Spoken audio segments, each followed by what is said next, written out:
It is the mark of an educated mind to be able to entertain a thought without accepting it.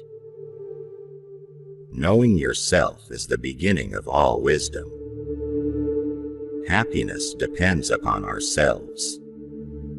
The more you know, the more you realize you don't know. It is the purpose of education to make people not only do the right things but enjoy the right things, not only industrious but to love industry, not only learned but to love knowledge, not only just but to hunger and thirst after justice.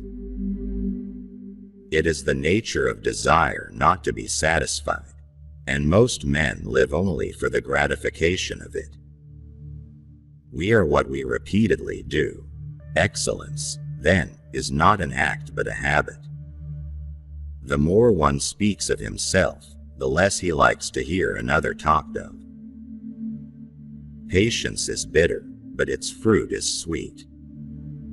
The aim of art is to represent not the outward appearance of things, but their inward significance.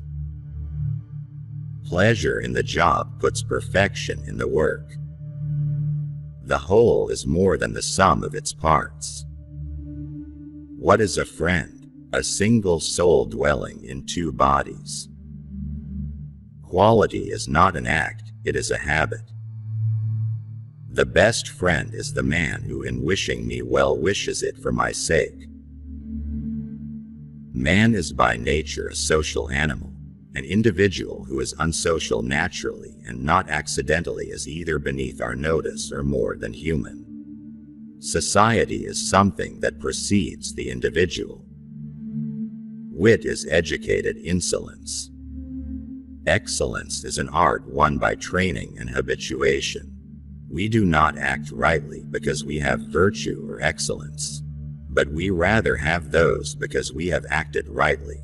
We are what we repeatedly do. Excellence, then, is not an act but a habit. He who has never learned to obey cannot be a good commander. The more one knows, the more one realizes how much one doesn't know. Friendship is essentially a partnership. No great genius has ever existed without some touch of madness. The more you know, the more you realize you don't know. Pleasure in the job puts perfection in the work. Those who educate children well are more to be honored than they who produce them, for these only gave them life, those the art of living well. Educating the mind without educating the heart is no education at all. It is not enough to win a war. It is more important to organize the peace. Wishing to be friends is quick work, but friendship is a slow ripening fruit. The educated differ from the uneducated as much as the living from the dead. The only stable state is the one in which all men are equal before the law. Aristotle, the ancient Greek philosopher and student of Plato, has left a lasting impact on Western philosophy. Aristotle's teachings on ethics, politics, and the pursuit of knowledge have had a profound and enduring influence on philosophy and continue to be studied and appreciated to this day. If you found value in these ancient life lessons, don't forget to show your appreciation by hitting the like button, sharing this video with fellow seekers of wisdom, and subscribing to our channel for more enriching content. Thank you for joining us on this exploration of ancient wisdom.